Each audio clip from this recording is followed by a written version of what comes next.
তোমার চোখ ফিরাইয়া নিবা। ফামারানি আন আসরিফা বাসারি, আমি শেষ করে দিচ্ছি কয়েক মিনিটে, যে তোমার চোখ ফিরাইয়া নিবা। চোখ যদি চলে যায় তোমার চোখ ফিরাইয়া নিবা। অন্য হাদিসে হযরত আলী রাদিয়াল্লাহু তাআলা আনহু আল্লাহর নবী শিক্ষা দিলেন, আলী রে, প্রথম যদি কোনো বেগানা নারীর দিকে চোখ চলে যায় দ্বিতীয়বার আর তাকাবা না। প্রথমবার গুনাহ হয় না, তবে যদি মনে করে একবার চাওয়া জায়েজ, ভালো মতে আপাত মস্তক দেখে নেই, সবচাইতে বেঈমান হয়ে যাবে সে, তার ইমানে কমতি হয়ে যাবে।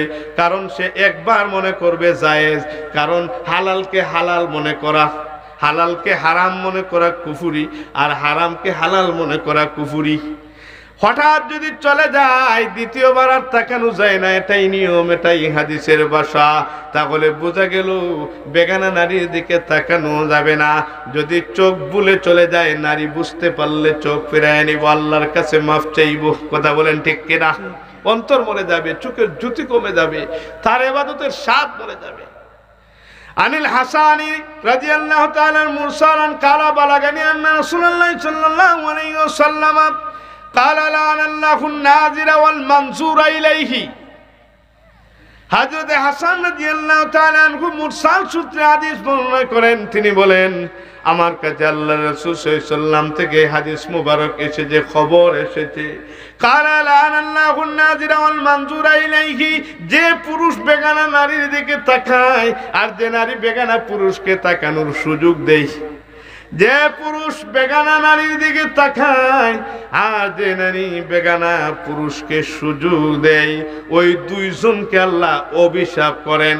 একটা পেলাম নবী অভিশাপ করেন, আরেকটা পেয়ে গেলাম আল্লাহ অভিশাপ করেন। ওই পুরুষকে, যে পুরুষে নারীর দিকে তাকায়, ওই নারীকে যে নারী পুরুষকে তাকানোর সুযোগ দেয়। নাউজুবিল্লাহ।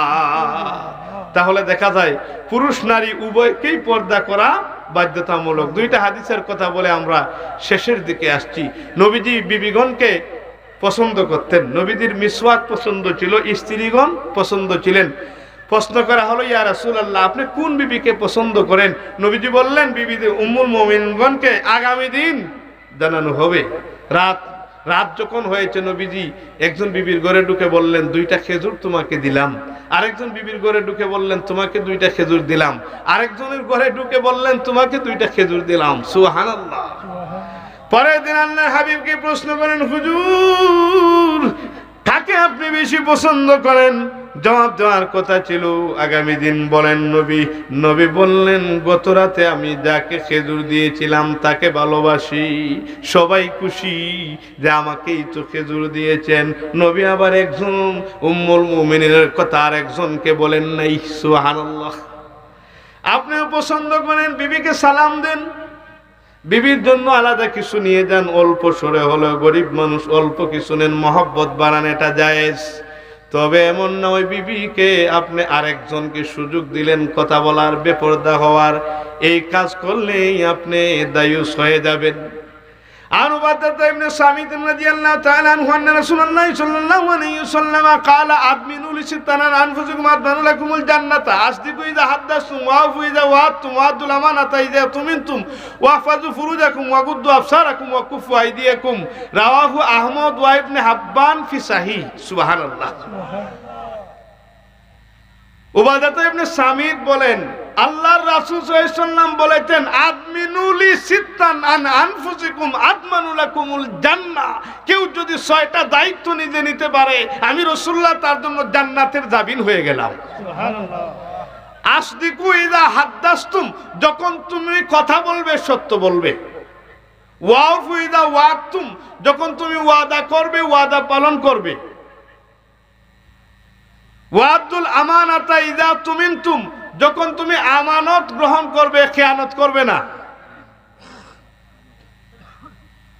আসদিকু ইযা হাদাসতুম ওয়াফু ইযা ওয়া'আদতুম ওয়া'আদুল আমানাতা ইযা তুমিনতুম ওয়াহফাযু ফুরুজাকুম,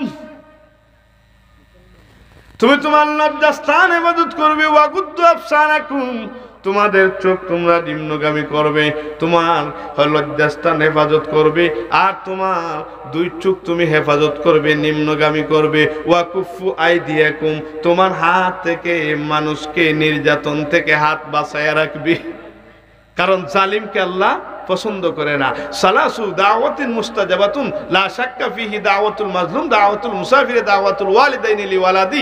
নবীজি বলেন 3 শ্রেণী মানুষের দোয়া কবুল: মাজলুম ব্যক্তির দোয়া, মুসাফিরের দোয়া, পিতামাতার দোয়া সন্তানের জন্য। সুবহানাল্লাহ বলেন। মাজলুমের দোয়া, আপনার হাত থেকে কেউ যেন মাজলুম না হয়, আপনি যেন জালিম না হন।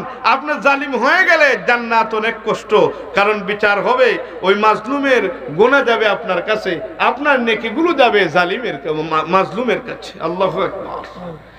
এই হাদিস থেকে বোঝা গেল আমরা আমাদের চোখ নিম্নগামী করব, আমাদের লজ্জাস্থান হেফাজত করব, কথা বলবো সত্য, ওয়াদা পালন করব, আমরা আমাদের আমানতে খেয়ানত করব না, আমাদের হাত দিয়ে মানুষকে জুলুম করব না। বুখারী শরীফের 6474 নম্বর হাদিস, শেষ হাদিসটা আমরা পড়ি। এই হাদিসে এসেছে আন সাআল ইবনে সাআদ রাদিয়াল্লাহু তাআলা আনহু ক্বালা ক্বালা রাসূলুল্লাহ সাল্লাল্লাহু আলাইহি ওয়াসাল্লাম মাইয়াদমানু লিমা বাইনা লিহিহি ওয়া মা বাইনা রিজলাইহি আদমানু লাহুল জান্নাহ। আল্লাহর নবী সাল্লাল্লাহু আলাইহি ওয়াসাল্লাম বলেন, কেউ যদি তার দু পায়ের মাঝখান ওই জায়গাটায় দুনিয়াটা খায়, আল্লাহ নবী বললেন দু পায়ের মাঝখান, দু সোয়ালের মাঝখান, দুই ঠোঁটের মাঝখানের নাম হলো জিহ্বা। পৃথিবীতে ভয়ঙ্কর একটি অস্ত্র হলো জিহ্বা, আবার পৃথিবীতে সবচেয়ে ভালো একটা অস্ত্র হলো জিহ্বা। আল্লাহ নবী বললেন দুই সোয়ালের মাঝখান, দু পায়ের মাঝখান, ওই দুই জায়গার হেফাজত যদি কেউ করতে পারে, আমি রাসূলুল্লাহ তার জন্য জান্নাতের জামিন হয়ে গেলাম।